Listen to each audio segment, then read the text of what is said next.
and you're listening to Watchman on the Pod. All right, we are going to continue in our book reading. Codeword Barbelon, Book 2. 666, Antichrist is a Woman Alive and Well by P.D. Stuart. We are in chapter 14. The time is at hand. Blessed is he that readeth, and they that hear the words of this prophecy, and keep those things that are written therein, for the time is at hand. Revelation chapter 1, verse 3. The very first chapter in the book of Revelation, the third verse says, Blessed is he that readeth, and they that hear the words of this prophecy, and keep those things which are written therein, for the time is at hand. Blessed is he that readeth, says the prophet, yet there are those who will not read it. This blessing is not for them. And they that hear it, still there are many who refuse to hear anything concerning these prophecies. Again, we say the blessing is not for that class of people. And keep those things which are written therein. But how many are refusing to take note and believe the warnings given in the book of Revelation? Why do so many preachers teach that Revelation is a great mystery, too confusing to understand, when the very title of the book says it is a revelation, a book unsealed? Why is there such widespread ignorance concerning so important a part of the Holy Scriptures? Likewise, the book of Daniel in the Old Testament is considered by many a book of ancient riddles of little consequence to our world today. Yet, the prophet Daniel in chapter 2, verse 45 says he was making known what shall come to pass hereafter in the latter days. And he tells us that prophecy is certain and the interpretation thereof sure. The question we ask is this: can the book of Daniel or Revelation be relevant, never mind applicable, today? Can an old book written several thousand years ago really predict what would happen in our day? Job answers, God speaks once, yea, twice, yet man perceiveth it not. In a dream, in a vision of the night, when deep sleep falleth upon men and slumbering upon the bed. Job chapter 33, verses 14 and 15. In the year 1876, J. Philip Newman gave this profound commentary on the age-old human propensity to seek, look into, and know the future. Said Newman, the Scottish Highlander relies on his second sight, the Canadian savage, his outdated term for the native Indians, on his dreamer, the Laplander, on his sorcerer, and the African on his obeah, men and women. Newman continues, the most polished peoples of antiquity accepted astrology as a science and confided in the oracular utterances of their syllabus, or syllables, I think? Sibyls. Men have studied all the phenomena of nature to ascertain the future. This universal desire to know the future supposes a latent belief in the human mind in the possibility of prophecy. The book of Revelation is full of the most awful and shocking prophetic forecast. What is the possibility of any of these prophecies coming true? Perhaps the most well-known ones are the one... I'm sorry. Why am I getting tongue twisted? Forgive me. Perhaps the most well-known ones are the two found in Revelation chapter 13 and 17, which speak in the one of the mark of the beast and in the other of a woman sitting on a beast with 7 heads. Revelation chapter 17, verses 3 and 5. In chapter 14 of Revelation, another remarkable prophecy is given about the same woman called Mystery, Babylon or Barbelon. In that chapter, an angel is heard to proclaim the woeful message. Babylon is fallen, that great city, because she has made all nations drink of the wine of the wrath of her fornication. Revelation chapter 14, verse 8. What do these prophecies mean? What is the beast the woman sits on? Why is she fallen? And what is the wine of her fornications? The term Babylon is, of course, derived from Babel, meaning confusion, and is employed, says one author, to designate the various forms of false or apostate religion. Even more curious is the description of this woman, Mystery Babylon. She is depicted in Revelation 17 as being arrayed in purple and scarlet color, and decked with gold and precious stones and pearls, having a golden cup in her hand full of abominations and filthiness. And upon her forehead was a name written, Mystery, Babylon the Great, the mother of harlots. Revelation chapter 17, verses 4 through 6 and verse 18. In the same chapter, she is also described as that great city which reigneth over the kings of the earth. Revelation chapter 17, verse 18. So we are here introduced to a woman whose colors are scarlet and purple, and who is possessed of an abundance of gold. Who is possessed of an abundance of gold and precious stones and pearls, and who has influence over the leaders of the earth.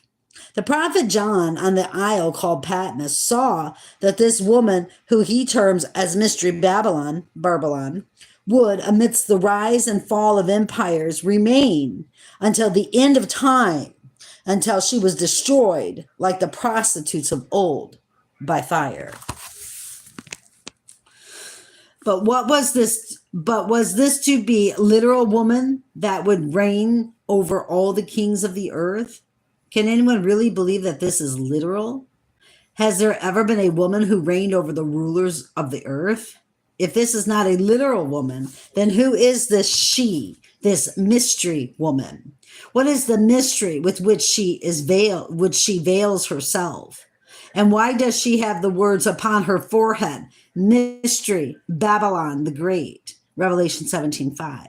Moreover, why is she called a harlot? These are just some of the questions we must answer before we can penetrate the mysteries of current world events. Said Sir Isaac Newton almost 3 centuries ago, about the time of the end, a body of men will be raised up who will turn their attention to the prophecies and insist upon their literal interpretation in the midst of much clamor and opposition. Reader, I believe this to be a most profound statement coming from a man who is well respected even to this day for his brilliance and enormous influence in the fields of science and mathematics. His mental gifts and genius are too well known to require comment or further praise, he being esteemed as one of the greatest minds in the age of reason.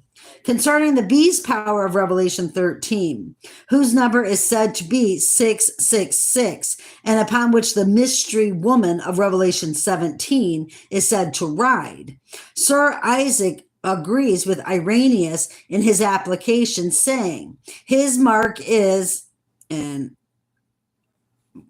I don't know what that is. I'm so sorry, guys. I don't know what that is. It's like scribble. I don't know. And it says, and his name, Latinos, and the number of his name is 666. Sir Isaac, who died in 1727, connected the prophecy of Revelation 13 to the Latin or Roman kingdom.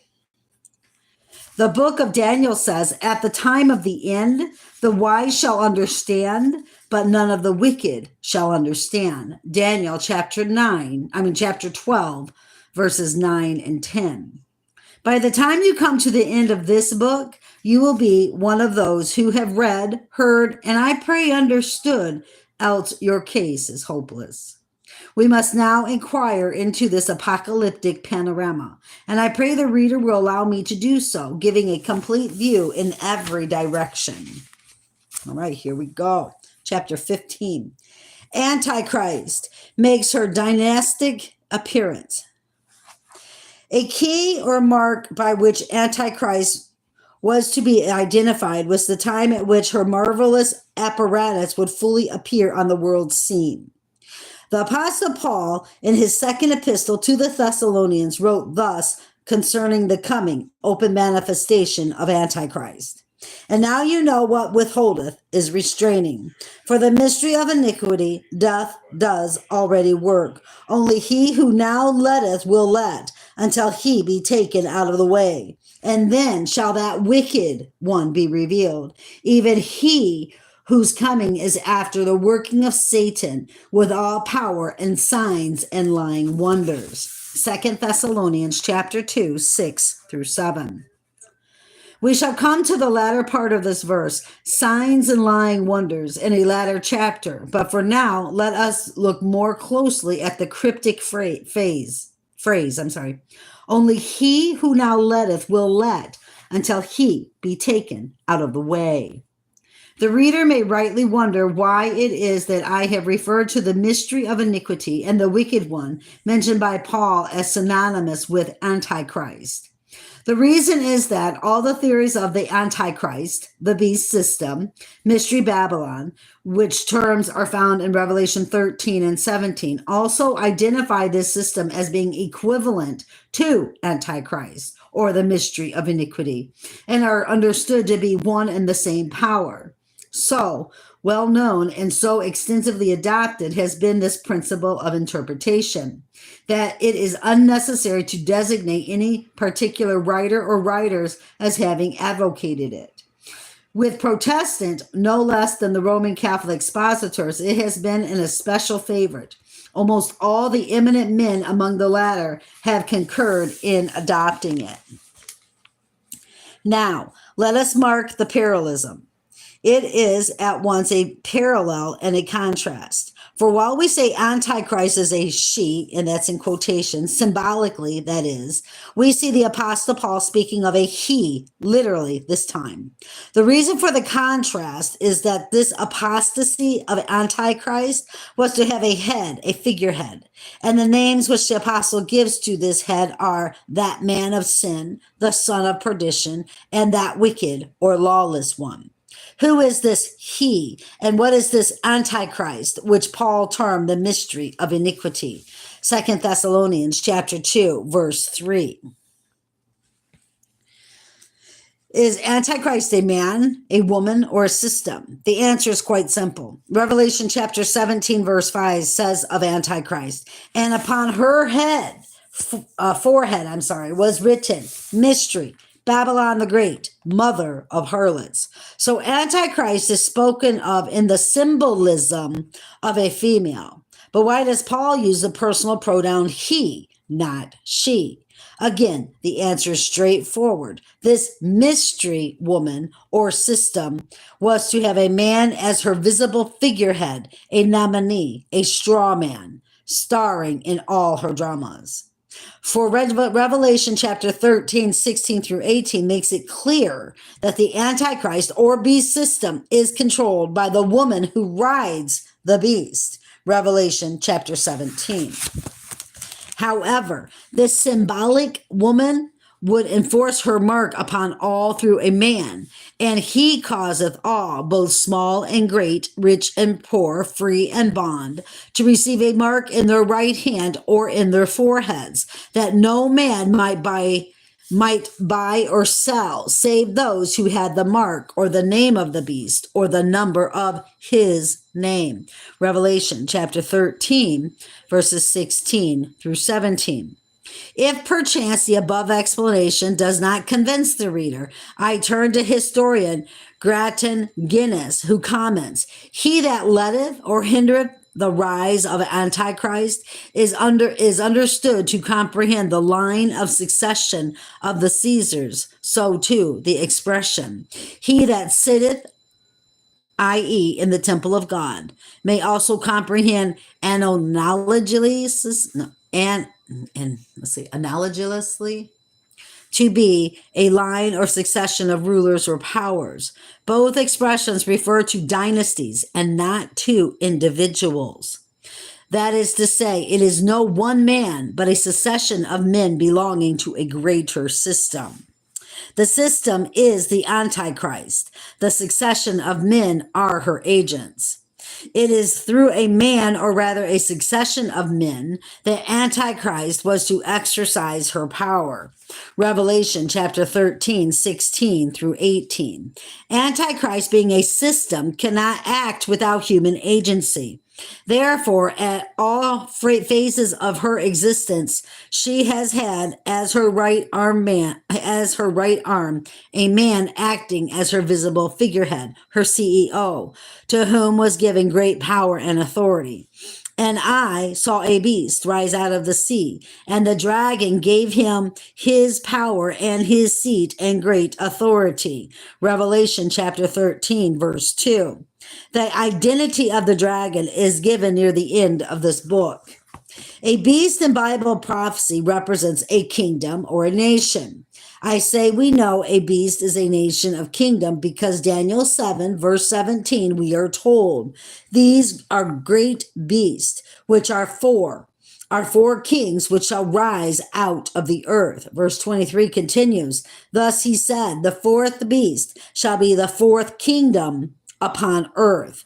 And we know from history that the four world empires that spanned from Daniel's time were ancient Babylon, Medo-Persia, which is Iran, Greece under Alexander the Great, and lastly, the iron monarchy of ancient pagan Rome. It was after the monarchy of the Roman Empire had passed away that the predicted Antichrist was to make her appearance. So much for the Bible exegesis and theological analysis. Let us turn now from the prophecy to history, see if the latter confirms the former. Caesar's demise, Antichrist arise. While the Caesars held imperial power, it was impossible for the predicted Antichrist to arise. On the fall of the Caesars, it would arise. Henry Gratian Guinness, Romanism and the Reformation, 1887. The ruins of the Roman theater was the stage upon which Antichrist first made her stand. The Apostle Paul, himself a Roman citizen, wrote to the Thessalonians, for the mystery of iniquity doth already work, and only he who now letteth or withholdeth shall let or hold until he be taken out of the way, and then shall the wicked be revealed. 2 Thessalonians chapter 2, 7 through 8. The Apostle Paul here tells us that the man of sin or wicked one, as the head of the Antichrist system, would not make his grand entrance unto the world stage until after the time when he that letteth or restrained was taken out of the way. Who was the he that was restraining or holding back the full appearance of Antichrist? What is the meaning of this rather cryptic passage of Paul in 2 Thessalonians chapter 2, verses 7 and 8? For the mystery of iniquity doth already work. Only he who now letteth or withholdeth shall let or hold until he be taken out of the way, and then shall the wicked be revealed. We are told here that something, some power, some force was holding back Antichrist from gaining the ascendancy. This prophecy, for some inexplicable reason, has been like a riddle for many. But to quote the learned Dr. Wiley, we shall not go far afield in this discussion, nor is it in the least necessary to do so. The materials for a right decision on the question before us lie close at hand. Let us decipher the Apostle Paul's warning to the Thessalonians concerning the overt manifestation of Antichrist. And now you know what withholdeth is restraining. For the mystery of iniquity does already work. Only he who now letteth, and the Strong's Greek is 2722, defines the word kakeo as meaning to restrain, until the power that letteth, and that's a Greek word, kakeo, will continue to restrain, is taken out of the way. And then shall that wicked be revealed, even he whose coming is after the working of Satan, with all power and signs and lying wonders. 2 Thessalonians chapter 2, verse 7. There are those who say that this prophecy applies to the passing of the Roman Empire and the rise of the Catholic Church. With his notion, I cannot help entertaining some agreement. But far be it from me to take upon myself to decide in so important a matter. I shall therefore acquiesce in the opinion of those who are wiser than myself. Do not, however, imagine that I intend to enter into all the particulars of the historical contentions. I shall only touch upon the more remarkable and interesting circumstances and events which will, I hope, be sufficient to give the reader the evidence which to form his or her own opinion or conclusion. He that letteth must be taken out of the way. What was restraining or holding back Antichrist from making her full appearance on the world scene? For it was only after the restraining power was taken out of the way that Antichrist would fully manifest herself. As I said in the opening passage of this chapter, I will not venture to give my own views on this matter, but will defer to the opinion of those much wiser than myself and who live closer to the event than I. Let us therefore look more closely at the expression when he that letteth is taken out of the way. My view is this, and it is not by any means an original one either, for others before me have had the same. Because the Caesars still ruled when Paul wrote his letter, he had good reason to speak of the Roman Caesars in such coded language. Thus he said, he who letteth, or that which hinders. Undoubtedly, Paul knew what system he was referring to, as did the Thessalonians to whom his letter was written. For Paul wrote to them in the same letter, saying, Remember ye not that when I was yet with you, I told you? Thus the Apostle Paul had told them what the power was that was preventing the full development of the predicted Antichrist. But when that restraining power passed from the scene of action, he warned them that the wicked one, a dynastic power, would succeed. It is proper, therefore, to inquire whether such historic developments did take place as the prophecy claimed it would. I will employ a portion of the apocryphal calendar or sacred calendar, as the learned Joseph Mead terms it, to unravel the mystery of this cryptic expression as used by the Apostle Paul when he that letteth is taken out of the way. Remarking upon the interpretation of the passage under consideration, 2 Thessalonians chapter 2, the respected theology scholar Edward B. Elliot said, E.B. Elliot, I didn't know his name was Edward, says, we have the consistent testimony of the early fathers, from Irenaeus, the disciple of St. John, down to Chrysostom and Jerome, to the effect that it was understood to be the imperial power ruling and residing at Rome. So the imperial power of Rome, the empire of Caesars, was holding back or restraining the development of Antichrist.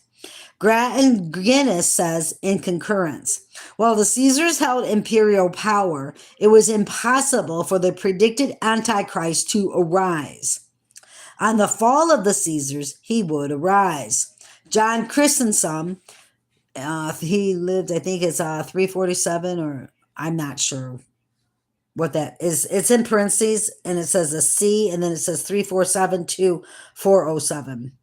Doctor of the Church and Bishop of Constantinople, referred to by Edward B. Elliot in his commentary on the Apocalypse, tells us in his homily on 2 Thessalonians 2, only there is one that restraineth now, that is when the Roman Empire is taken out of the way, then he, Antichrist, shall come. The equally respected and renowned Tertullian, a church father and prolific author during the early years of Christianity, wrote, he who now hinders must hinder until he be taken out of the way. What obstacle is there but the Roman state? The falling away of which, by being scattered into 10 kingdoms, shall introduce Antichrist. Even St. Augustine of Hippo, 345 to 430, that most revered doctor of Romanism, in his work, City of God, was compelled to admit, for what does he, Paul, mean by, for the mystery of iniquity doth already work, only he who now holdeth, let him hold until he be taken out of the way, and then shall the wicked be revealed. I frankly confess I do not know what he means. However, it is not absurd to believe that these words of the apostle Only he who now holdeth, let him hold until he be taken out of the way, referred to the Roman Empire, as if it were said, only he who now reigneth, let him reign until he be taken out of the way.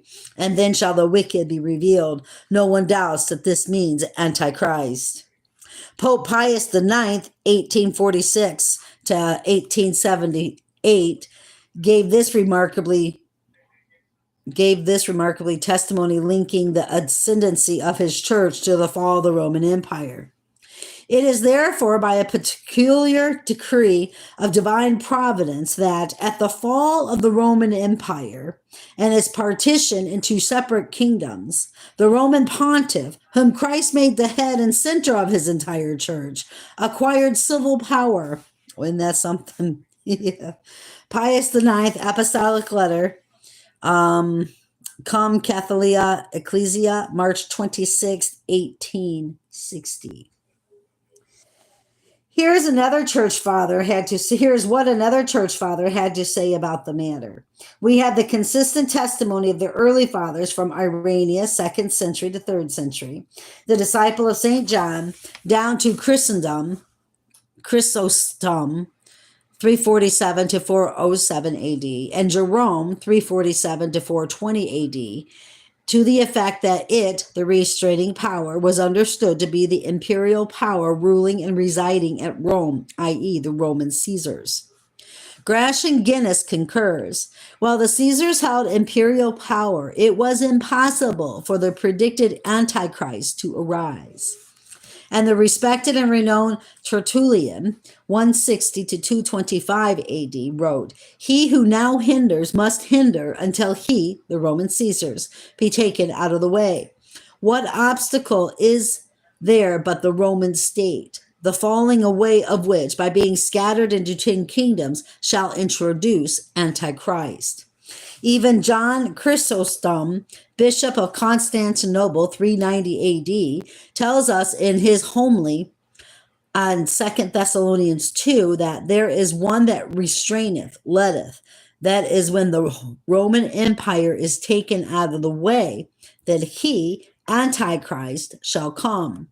Chrysostom, like many others, uses the word he to refer to Antichrist. But of course, we know now the Antichrist is a tag team, a woman or world church with a very powerful man at her side, the son of perdition, the two being joined together like man and wife. It's kind of like, we are the bride of Christ. The church is. We're the holy church. This is the unholy church, which is the whore. Okay. Said John F. Coldhart, as civic powers of pagan Rome waned, the popes gradually gained in authority. Pope Gregory the Great, 590 to 604, assumed very great power, and others followed on. Tiring of the restraints of Byzantine rule, Pope Leo III turned to the Frankish king Charlemagne, and on Christmas Day of the year 800 crowned him head of the Holy Roman Empire, which, as some wit has remarked, was neither holy nor an empire.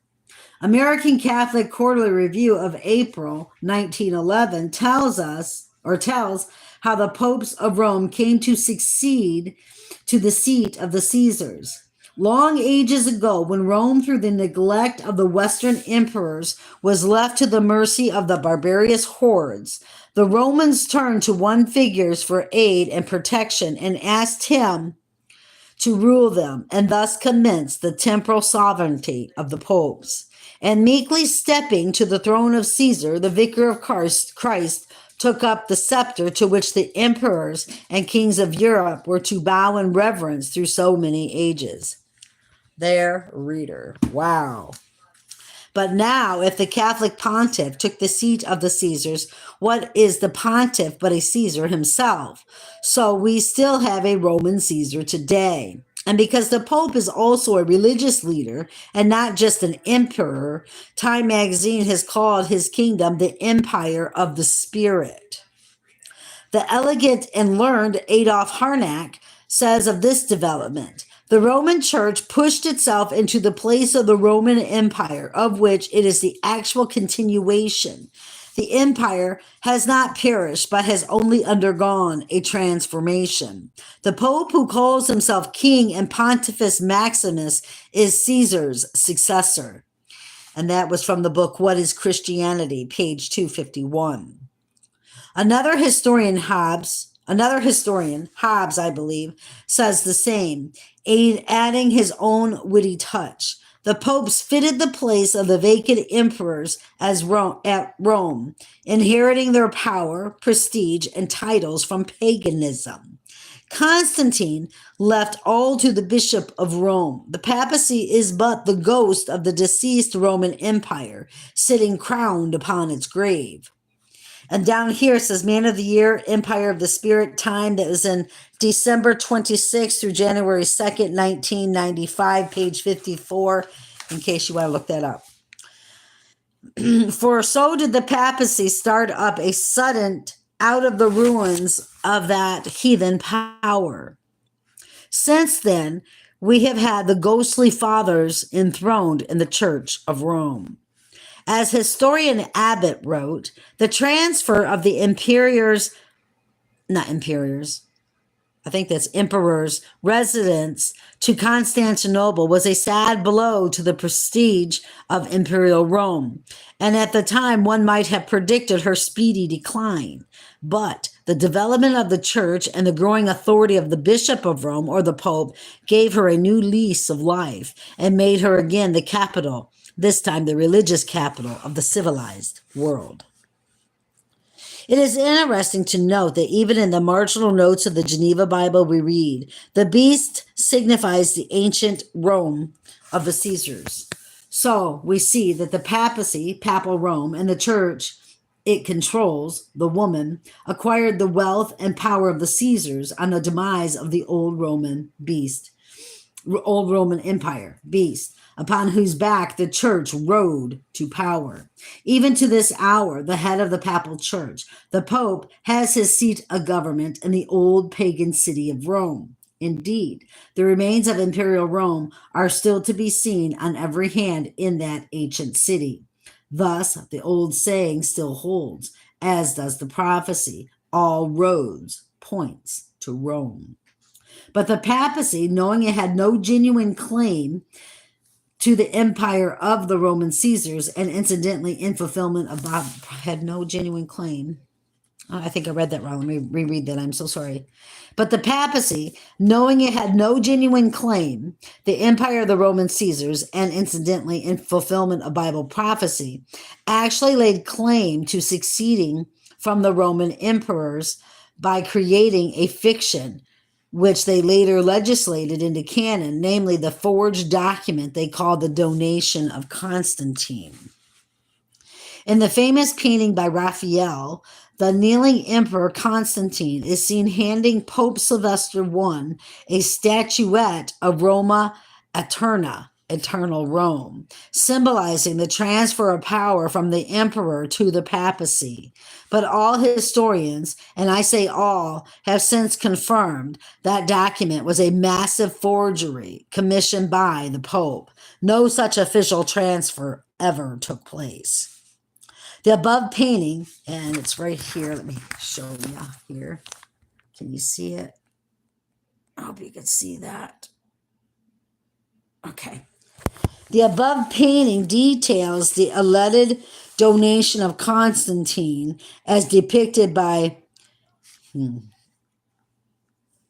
Gino Francesco Pini in the Sala di Constantino.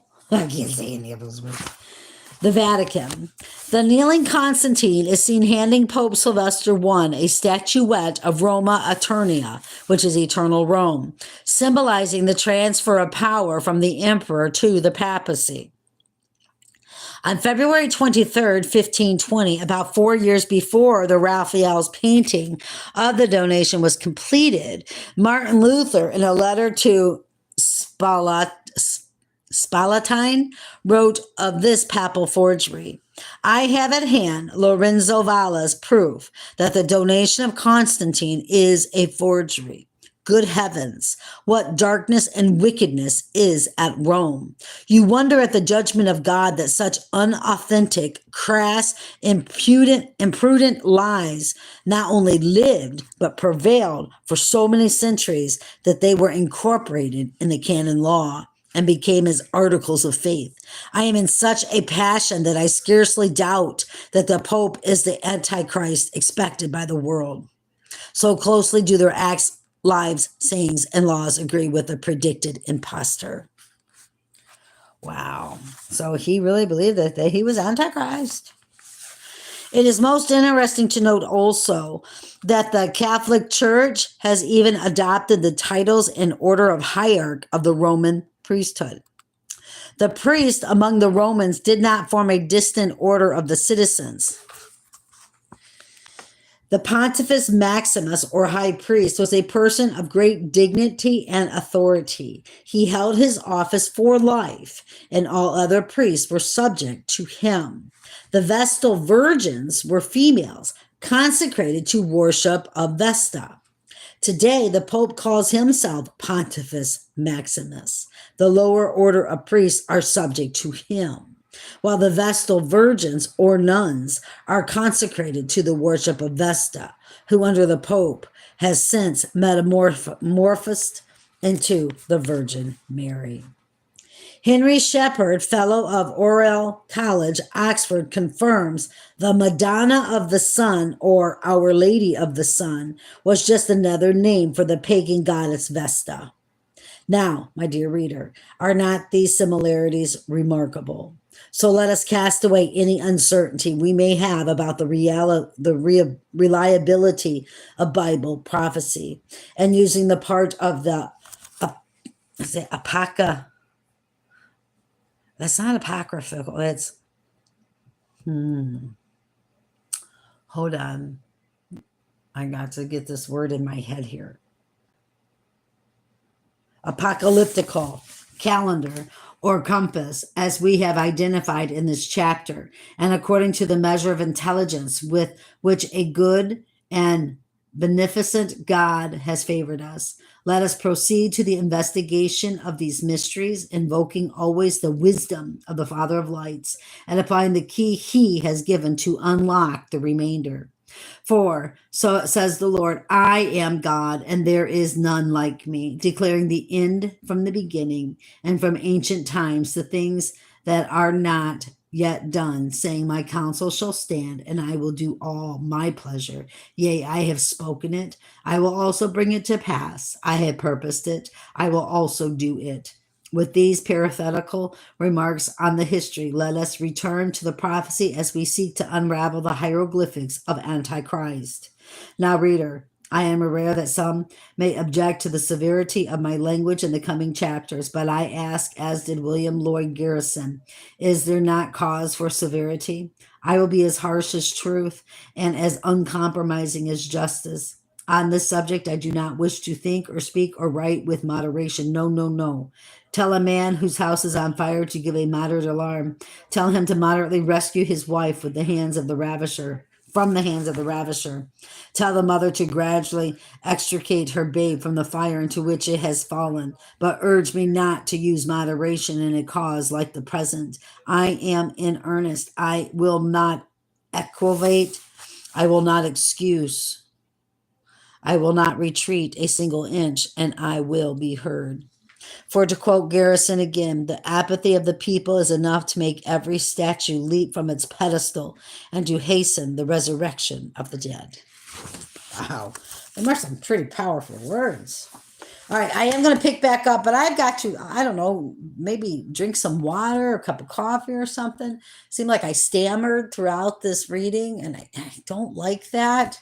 I do apologize. I hope I made sense. I pray I did. If not, write down in the thing, and I'll reread these chapters. No problem at all. Okay? God bless you all, and keep your eyes on Jesus. Your nose in the book, which is the Word of God. And let us embed the Word of God upon the tablets of our hearts, so we will not sin against God or be deceived. Love you. Bye-bye. Let's see.